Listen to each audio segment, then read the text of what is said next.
When times are uncertain and you're full of doubt, COVID runs rampant, so cover your mouth. You can't go outside, there's no easy way out, but there's a place you can go.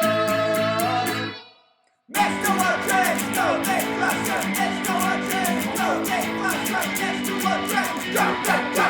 Next to a train, no take cluster. Next to a train, no take cluster. Next to a train, no take cluster.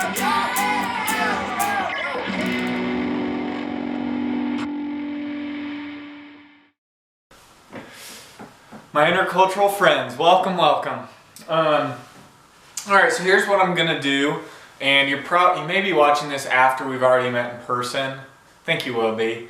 But with each chapter, instead of doing a full lecture and putting up a PowerPoint and expecting you to listen, like I said, a lot more emphasis on you all being responsible, reading the chapter.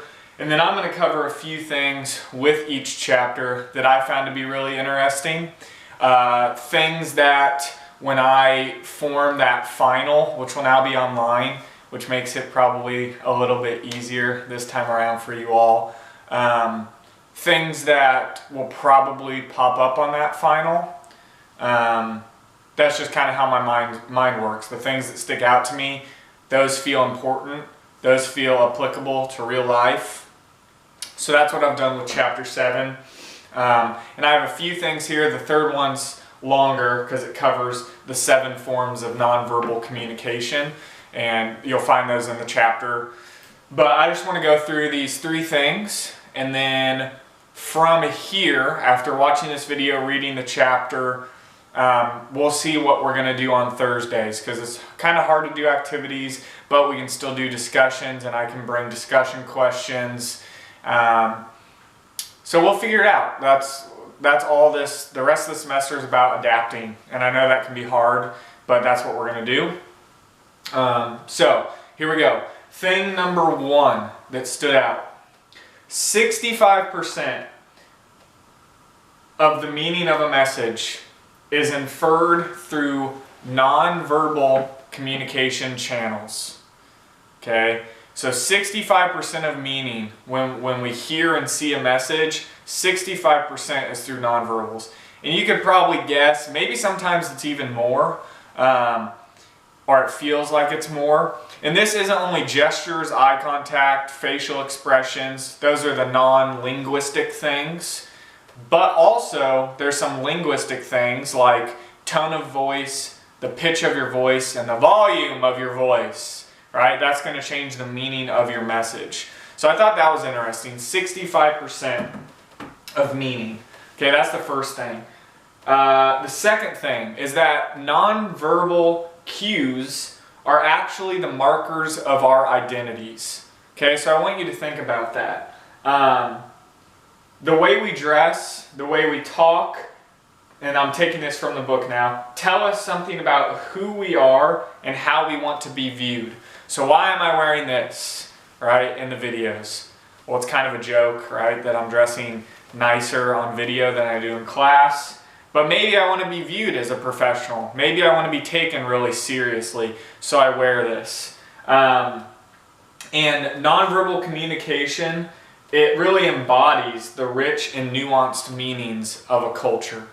Okay, so verbal communication does a lot for us, and we can learn about somebody through verbal communication, but a lot of the times it's those nonverbals that are telling us who somebody is, how confident they are, things that you notice, small little nuances in the way somebody speaks, or if you ask them a question about something and their body language changes, and you go, oh, they answered my question, but I can tell I kind of stepped on their toes a little bit. So that's a sensitive area. So maybe there's something in their history that they don't want to tell me. All that happens really quick within our minds, right? And we learn, the better we are as communicators, the more we learn, and the easier it is to kind of understand and develop that emotional intelligence. That's kind of how I think about it. You have your IQ and you have your emotional intelligence, and they're kind of separate. And that emotional intelligence is all about reading people and understanding oh, am I making them feel uncomfortable? How do they perceive me? How am I perceiving them? And how does that affect the way I communicate? So I thought that was interesting, that nonverbal cues are really the markers of our identities and how we think about ourselves, right? So you wake up in the morning, just for another example, and you look in the mirror and you think something about yourself, right? And that's nonverbal. The way you look, what you choose to do with your hair, if you put on makeup, things like that, that's all nonverbal, and it affects how you see yourself, which in turn gives you the confidence or whatever that affects how others see you and perceive you. So that's the second thing. And then the last one, like I said, this one's going to be longer, but I want to talk about those 7 forms of nonverbal communication that the book talks about. So there's 7 forms. We're going to go one by one. The first one, and this relates to the last thing we just talked about, is physical appearance.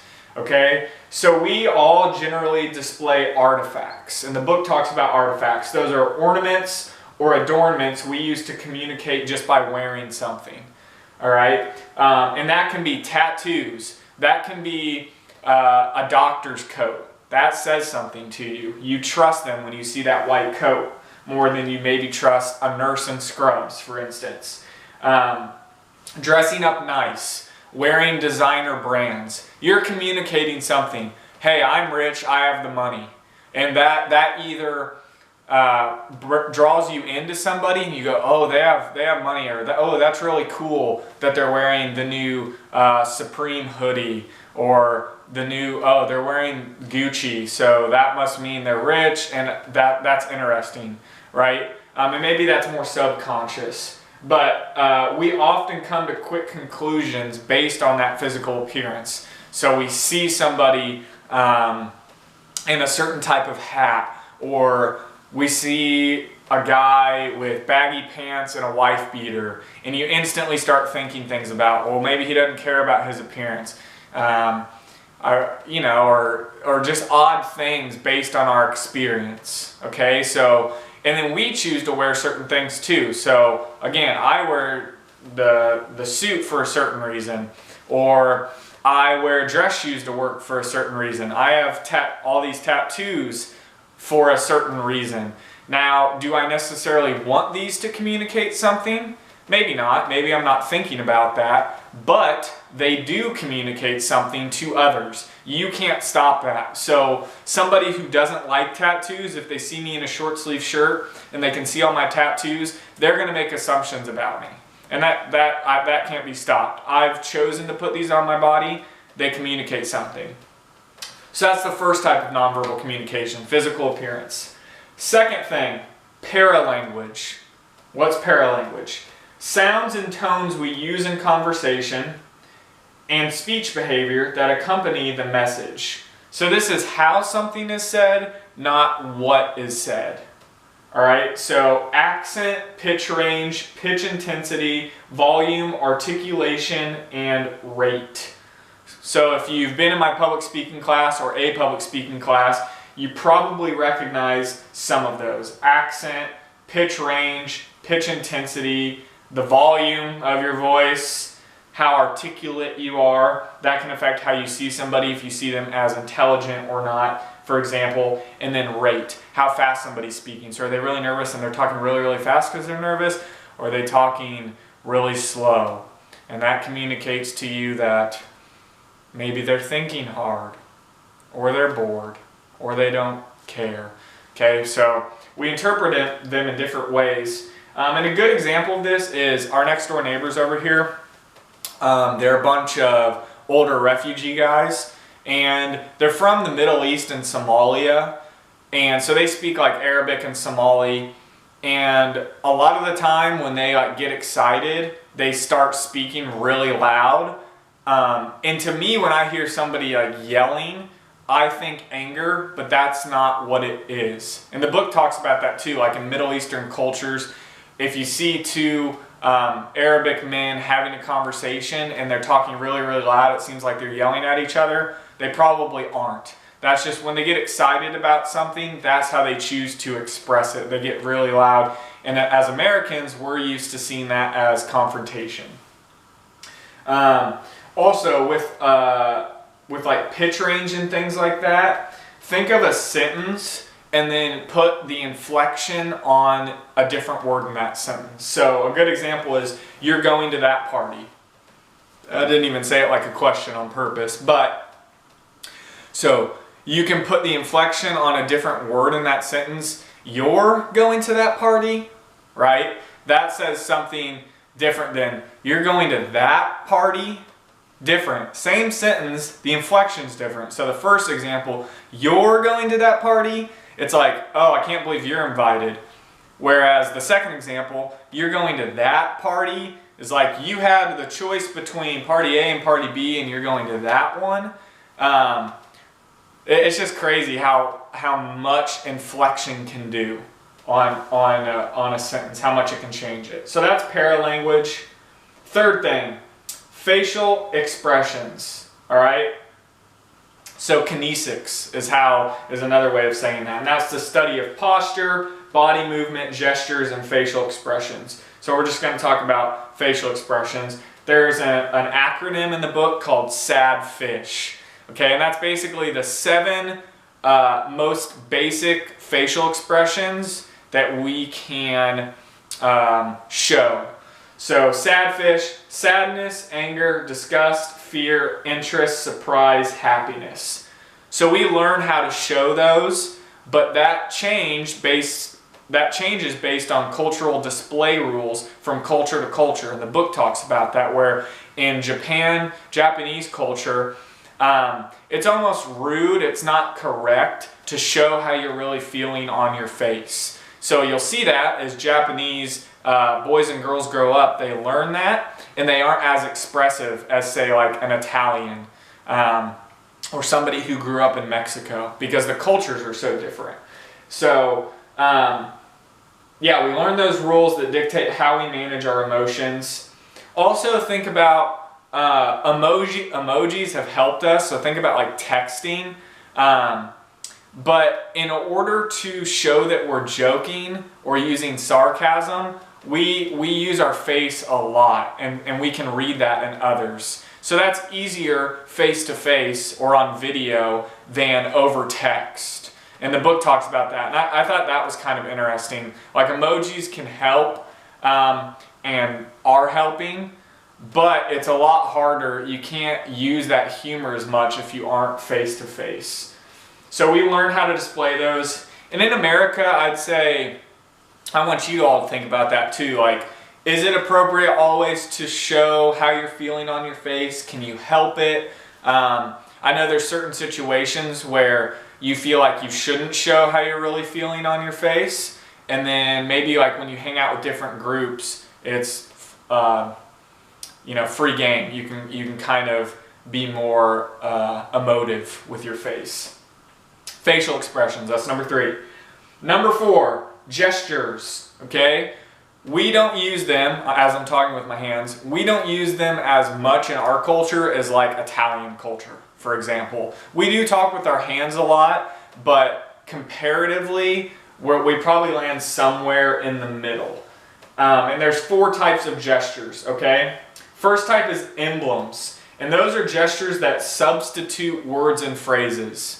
So if I say this, you know, without me saying anything, that I understand you. Or you tell me to do something and I go like this, and we're on the same page.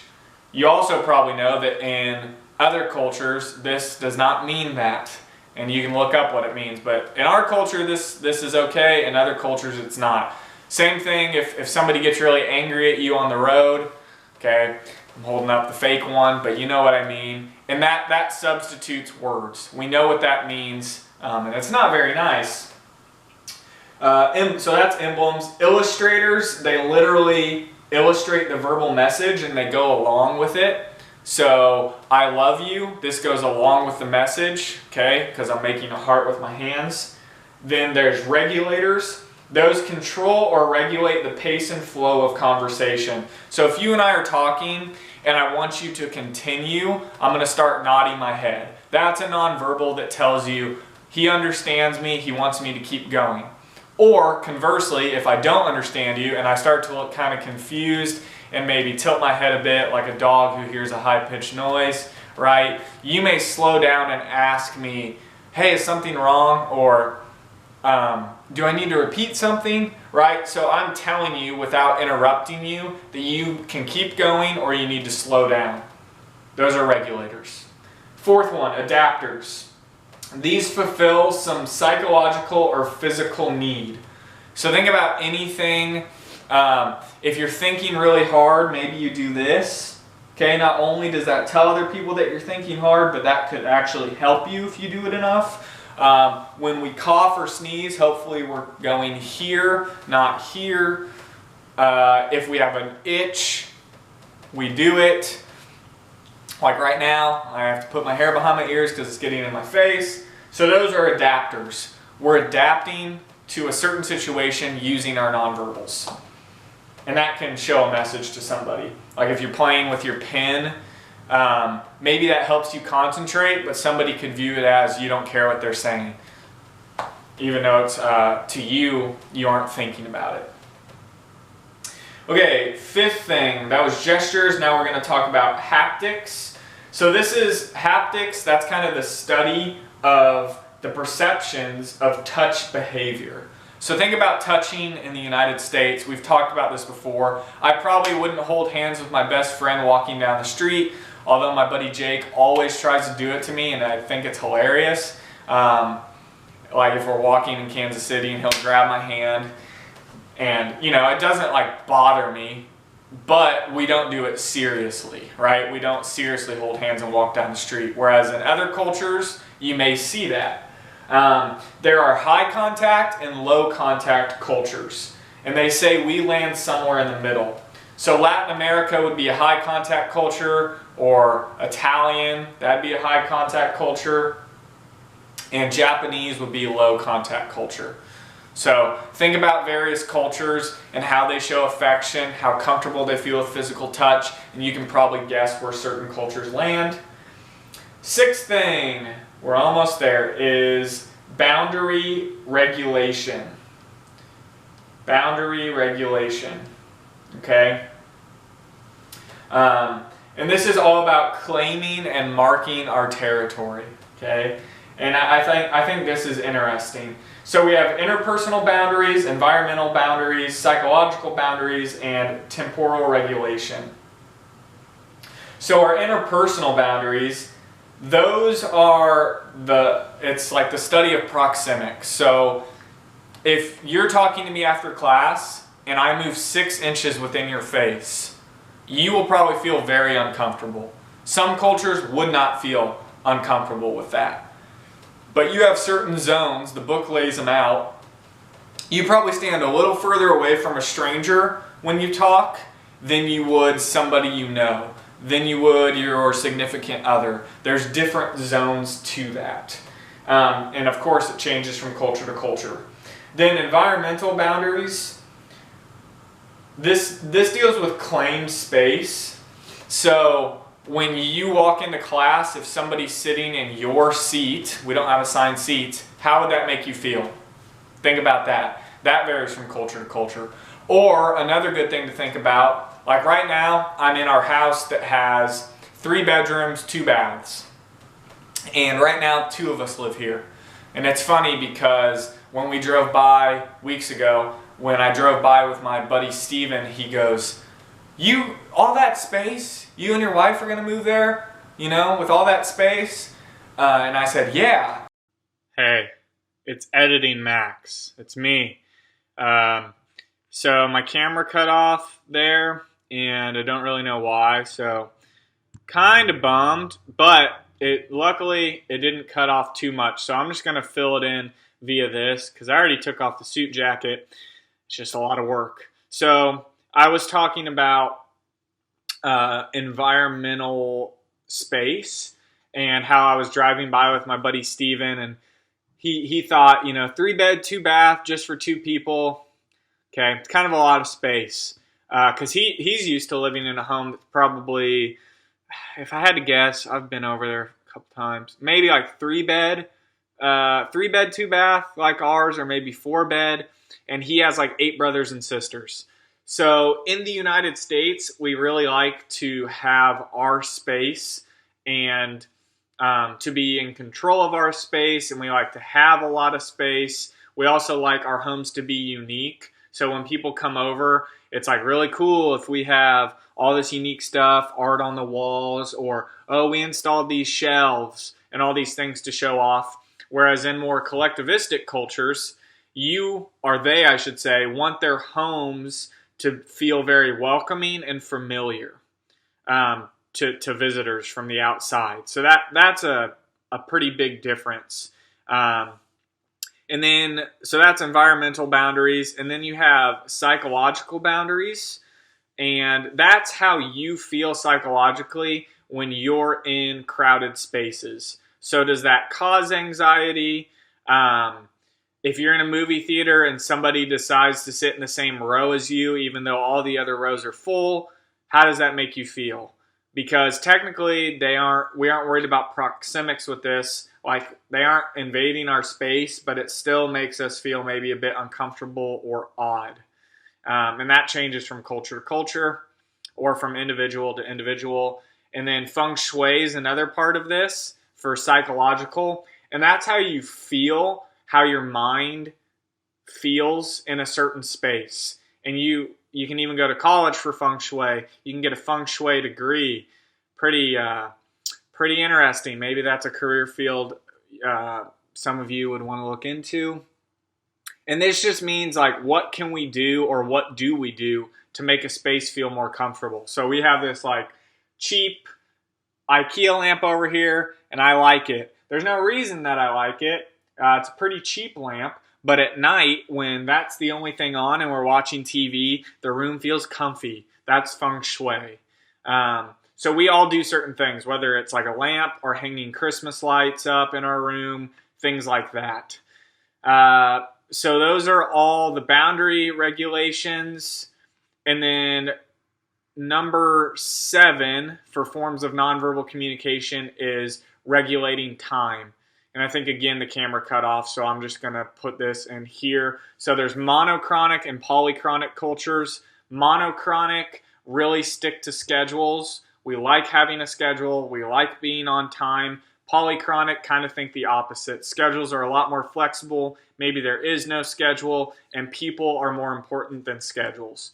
So I'll cut this off there, and Suit Max will take over.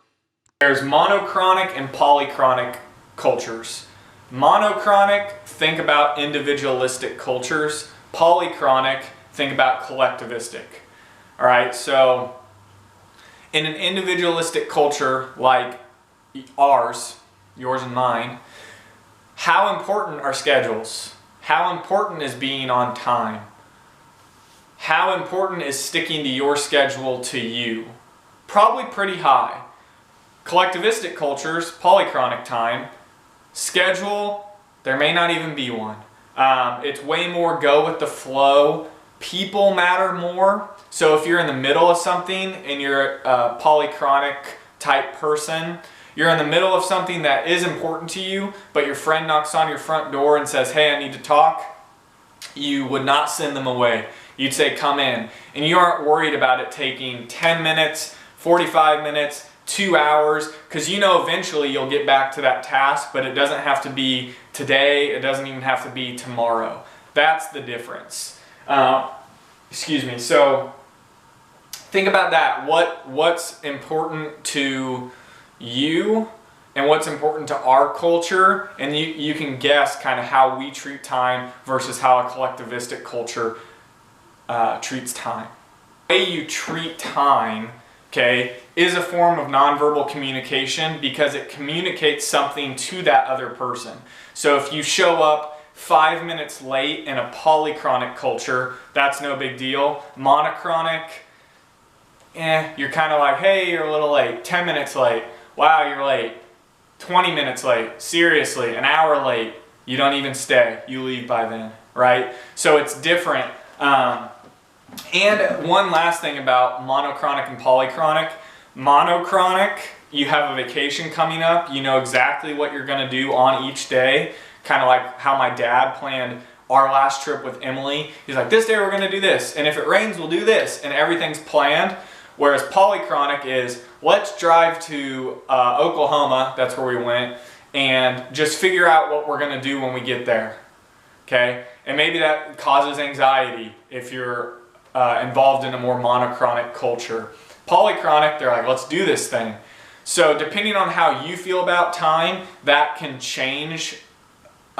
Your feeling toward time can change, right? So I used to be a lot more schedule oriented, and Emily has helped me be less so. She used to be not schedule oriented at all, so very polychronic, and I've helped her kind of learn and understand how to plan things. So we've balanced each other out. It's worked really well. But you'll see, if you travel to another culture that is more polychronic, it could cause extreme frustration for you if you're used to schedules, because you may ask somebody from that culture or somebody like your tour guide, or if you're visiting someone, hey, what plans do we have today? And they could tell you, I don't know, we'll kind of see what happens.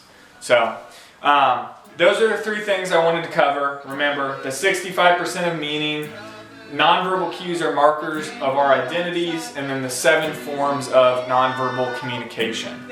Okay, so if you have any questions, we'll talk virtually, we can talk via email, but I hope Chapter 7 was interesting to you and informative.